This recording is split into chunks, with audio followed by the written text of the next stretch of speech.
has been speculated that life in any form could not exist without iron. It is the fourth most abundant element, and it's required for energy production, oxygen transport, and the destruction of pathogen. The importance of iron to human health has been known for a long time. Hippocrates is credited with using it as a therapy. And today, it is the most common nutritional disorder in the world, and low levels of iron lead to impaired psychomotor development, cognitive function, and just reduced overall work capacity. So assessing iron status is going to be important for health. Reviewing the 4 types of data that can be used for nutritional assessment, there's really relevant information in every category. Changes in nail formation, cultural background, and medical history are all relevant to iron, but the 2 that are key are going to be the dietary and biochemical categories, and those are the 2 we will focus on, starting with dietary assessment. We will start as we normally do by looking at our reference value for adequacies, the RDAs, or the recommended dietary allowances. Here are the RDAs for iron for males and females at various age groups. Younger individuals who are still growing will have a higher need, as do women during childbearing years where there's a monthly loss of blood. These 2 factors are reflected in the RDAs for pregnancy and lactation. There's a large increase of iron need during pregnancy to meet the growth of the mother and the child. During lactation, there's a modest need above males to meet the needs of iron in human milk, but women do not typically menstruate, so during lactation they have a much lower need for iron. Vegetarians are another group of individuals with a higher need for iron. It's recommended that they consume 80% more, or 1.8 times their RDA. Iron from plant sources are absorbed at a much lower rate, and so this leads to a higher need for dietary intake. We need to understand the differences between plant and animal sources of iron to understand this. Heme is part of hemoglobin and myoglobin, a protein in the muscle tissue of animals. Thus, heme iron is found in meats, such as beef, fish, and poultry.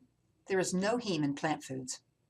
Non-heme iron is found in animal foods, including meats, but it is exclusively in plant foods, such as cereals, legumes, fruits, and vegetables, as well as non-meat animal-based foods, including dairy products and eggs. This graphic helps explain why the form of iron is important. Heme and non-heme iron have distinct mechanisms for absorption. Heme iron has a high rate of bioavailability, with about 15 to 35% being absorbed, an average of about 25%, and dietary factors have little to no effect. Non-heme iron has a much lower rate of absorption.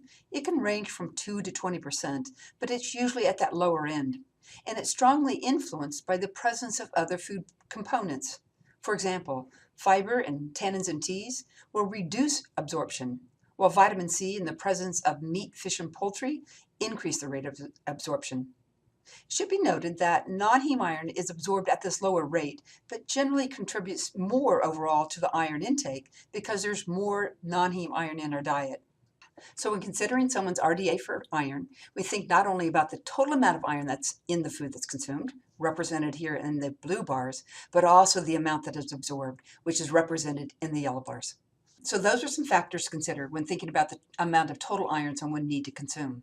But I'm going to go back and talk a little bit more about those variations that would influence the rate of absorption of non-heme iron, because we can use those factors to assess the rate of iron for a meal and actually some strategies to increase the rate of absorption. Here's an algorithm that is used to estimate the rate of non-heme iron absorption in 2 meals to demonstrate how to use this algorithm. We'll start with the first meal, a peanut butter and jelly sandwich, iced tea, and a banana. All of the iron that is there is going to be non-heme iron because it's all plant foods.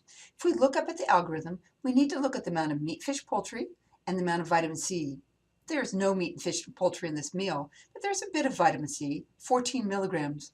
But if we look at our criteria, it is in this first row. It's less than 25 milligrams. So we look at that algorithm, we can see it's that low rate of absorption, and only about 3% of that non-heme iron will be absorbed. Compare that to meal 2. The meal is peanut butter and jelly sandwich and iced tea, but the orange has replaced the banana. So now we have to look at our algorithm and look at the bottom one. We still have no meat, fish, poultry, but we have an OR in the algorithm in that third row that says if it's more than 75 milligrams of vitamin C, it would be in that high rate of bioavailability, or 8%. Since there's 95 milligrams of vitamin C, that's where it's going to fit. You can adjust a meal to take advantage of these factors to increase that rate of non-heme iron absorption.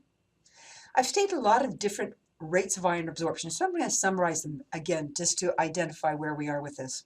With heme iron, the rate of absorption is about 25%, and it really is not impacted by other factors in a meal. For non-heme iron, it can range from 2 to 20%, but typically it's well below 10%. The meal algorithm provides guidance for the impact of other factors and the likely rate of absorption. RDAs for non-vegetarian individuals assumes that person will have heme and non-heme iron and many different combinations of meals. The rate of absorption for a typical Western dietary pattern is 18%. Dietary assessment of iron is important, but biochemical assessment of iron is probably more important in determining the health consequences of inadequate iron status. Anemia is typically what we consider when we think about a biochemical assessment of iron status. But anemia is more than just iron deficiency.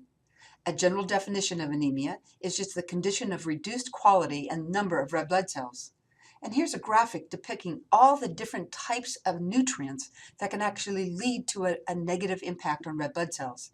So iron is not the only nutrient that leads to anemia, but it is the key one, and it's the most common cause of anemia. So we're going to focus on that with this biochemical assessment of iron status.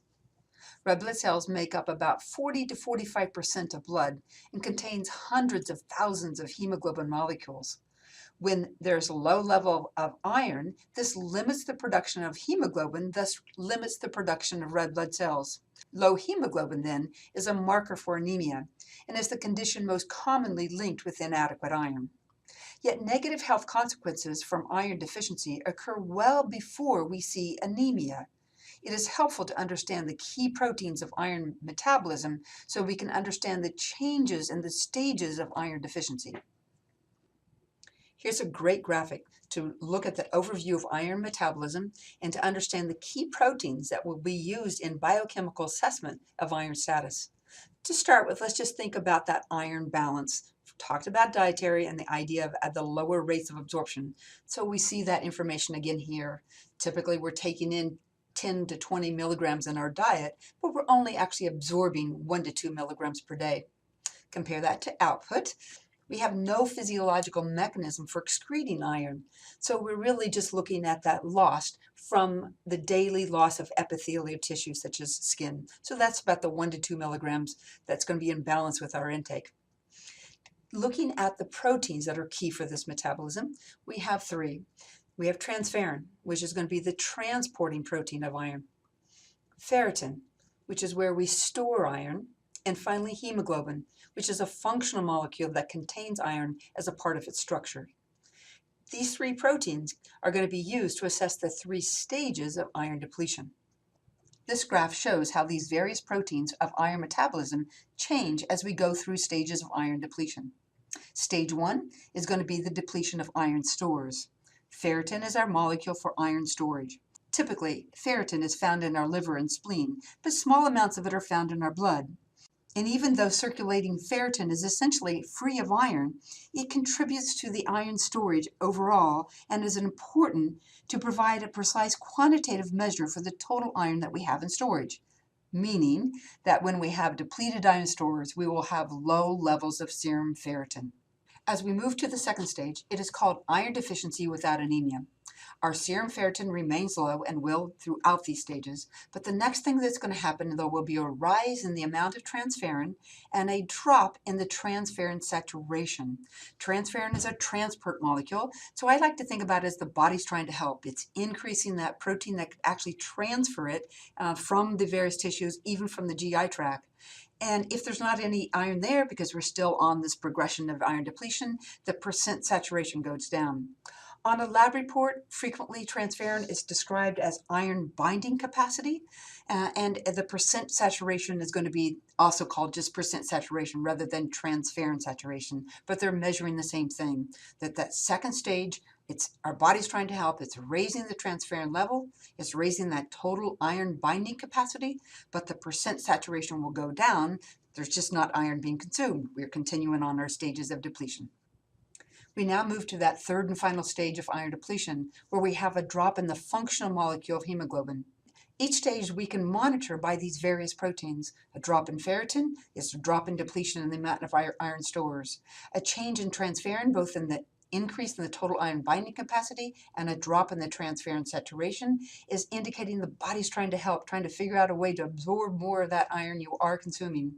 But if there isn't iron there, we move to that drop in hemoglobin where there's a loss in the function of the oxygen carrying capacity. So assessing iron status is more than just waiting for someone to have a deficiency in anemia. That is that third stage, the final stage of iron deficiency, and will have negative consequences at earlier stages, stage 2, where we have iron deficiency without anemia. That is why it's important to understand the various factors that are influencing the likely rate of absorption and the different stages of life where someone would have a higher increase of need. And doing an accurate dietary assessment can help reduce that risk of iron deficiency and/or iron deficiency anemia.